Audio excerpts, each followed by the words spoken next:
What's going on, everybody? Welcome back to another video. Today I just want to talk a little bit about something that I've been doing recently. And that is I've been adding more time to my study. Like, I've been finding different ways to get a couple of extra minutes here or there. If I have downtime and I'm sitting on the couch, I'll go through a little bit of RTK. And so by doing that, it's freed up my evenings, which means that I can either add something else or do more immersion. And so getting, more than just like an hour or even an hour and a half, I'm getting 2+ hours a day. I've been able to add a little bit. And so I had mentioned earlier that my biggest thing that I wanted to do was start adding vocabulary to my Japanese study. I'm going through the Tango M5 book, which there is a corresponding deck with. And like, I was going through about 30 kanji a day, and that is really, really hard to maintain for me because of just how different a lot of these are. And so what I did was I dialed that back to 10, which seems like a good amount. Like, I really was obsessed with this idea of finishing it this month, especially after restarting.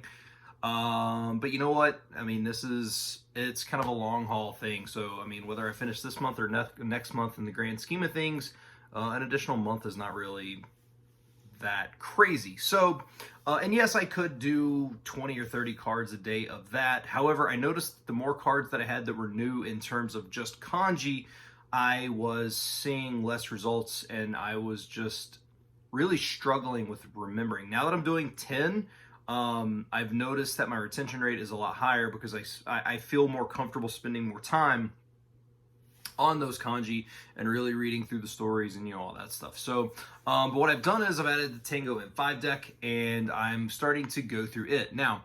The Tango M5 deck is that it's N5. The deck is set up where it'll introduce a word, and then it'll introduce you to a sentence, and then it slowly kind of builds based on vocabulary that you know, and builds kind of the idea of the target one, or the I+1 sentences. I think it's going really good. And when I first started, I actually burned through a bunch, and I just suspended because I do have a foundation in Japanese. It's not great by any means, but I definitely am a more advanced learner than a lot of people that are starting in my. And so I've already suspended like close to 100 cards because it's just stuff that I know. Like, it's like, is this John? It is John, or whatever, Tamo-san wa blah blah blah, whatever. Sensei desu, or like, it's stuff like that, like stuff that I just know, like stuff that I don't even have to think about. It's like completely internalized, like hearing it, seeing it, and I can read it as well. And that's definitely one of the, like, even if it was something that I knew like verbatim, didn't have any question about it, if I couldn't read it, I failed the card, because reading is something that I want to be able to do as well. And that's what I'm doing right now. I did 25 cards a day for about 4 days.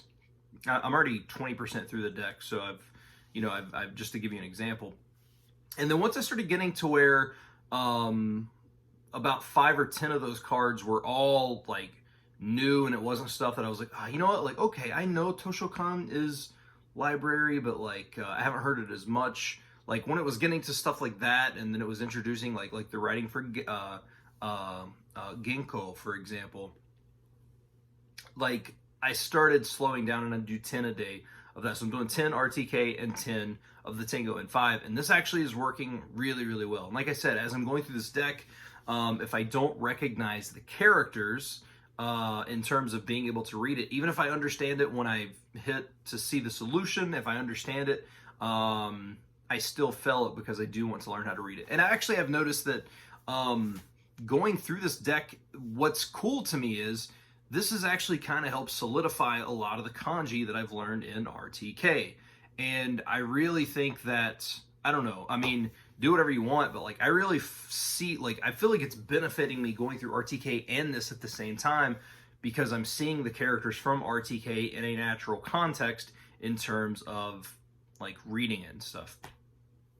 And so, I don't know, it's just, I feel like it's going, I feel like it's really, really working for me. And I didn't want to make this video like the first day I did it, because you always jump to conclusions, and it's kind of like, oh, you feel like it's going to be awesome, and it's not. But I've been doing that for gosh, maybe a little over a week, maybe a little bit longer, I don't know exactly, but it's really, really working for me. And adding some vocabulary words has helped pretty good. Like, I've learned a couple of things, like just in terms of like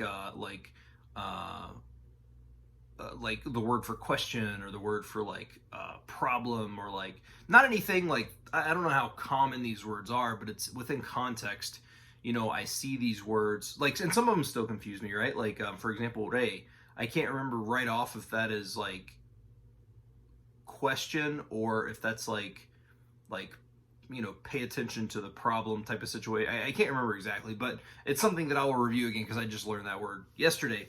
But I don't know. I feel like it's helping. The other thing that's really helping me is I was really struggling with like school stuff, right? Like school, but then high school, middle school, college. But seeing the readings of the kanji has actually helped me remember the words, or like I don't know. It's just helped a lot, it just really helps solidify that. Like I think seeing the connection of the kanji and the words has really helped. So, but yeah, I'm gonna continue doing that. I think it's going well. I don't have a whole lot of RTK left, but I'm definitely not gonna be finished by the end of this month, and that's okay. I'm gonna continue going at the pace I'm going at, because doing the kanji, doing the Tango and 5 deck, and then just spending the rest of my time pretty much immersing with the the occasional perhaps something else or looking something up or whatever. I honestly, like, this has been one of my best months, I think, in terms of this is my 3rd month in MIA. So but yeah, I just wanted to make that update. Hopefully, I mean, there wasn't really anything to answer here, but hopefully you guys can kind of get see the pattern which I'm going on. And like I said, 10. So I'm doing 20 flashcards a day. And that way, some of it's also almost a form of immersion because I am reading, because the Tango and 5 deck, it pops the sentence. And from where right now, I mean, obviously my focus is listening, but I get that, like, once you click it to see the solution, it says the sentence, but I also want to read. And one thing that I've noticed, like in the past when I still use Link, but like I would always listen to the audio and you almost kind of just glance over. Like I love that the N5 deck, the way that it's set up is it pops the sentence and it forces you to read before it'll tell you, because once you click it and it reads it to you, well, you see the solution, so you don't know, like it makes you have to read it. And that bit of concentration is really helping me, like sekai no chizu wa arimasu ka? Do you have a world map? Like, but seeing sekai no chizu, like, it's just, I don't know, man, like putting that together, seeing those and doing that is really helping me. And it's also helping build my confidence because like I'm doing this, I'm reading, and I don't know, it's all this slow build. Just like that last video that I made, not like interview, but like last upload that I made was just talking about being able to continuously motivate yourself, and I really find this to be working. So that is all. I'm gonna end this video right here, so hopefully you guys get something out of this. Don't forget to follow me on social media at Seabolt Speaks. That is everywhere. Thank you all so much for watching. I hope you enjoyed, and I'll see you all in the next video.